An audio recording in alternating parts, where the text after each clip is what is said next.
ইমাম সাহেবের পূর্বে মুক্তাদি সালাম ফিরালে নামাজ হবে কিনা, এটা অনেকের হয় না হয় না। যাদের ইমামের আগে কোনো কাজ করা এটা ভুল। নবী সাল্লাল্লাহু আলাইহি ওয়াসাল্লাম বলেছেন, ইন্নামা জুইলাল ইমামু লিউতাম্মা বি, ইমাম দেয়া হয়েছে তাকে অনুসরণ করবার জন্য। ইমাম যখন রুকুতে যায় তারপরে রুকুতে যাবা, যখন সিজদা যায় তারপরে সিজদা দিবে, যখন সালাম ফিরে তারপরে সালাম দিবে, এ হলো নবী সাল্লাল্লাহু আলাইহি ওয়াসাল্লামের নির্দেশ।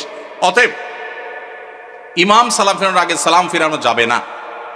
যদি কেউ ইমাম সালাম ফেরানোর আগে সালাম ফিরিয়ে ফেলেন তাহলে হানাফি মাযহাবের ওলামাদের মতে নামাজ হয়ে যাবে, কিন্তু এরকম করাটা মাকরুহ। আর অন্য অনেক ইমামদের মতে নামাজই হবে না, কারণ ইমামরা আনুগত্য করা ওয়াজিব।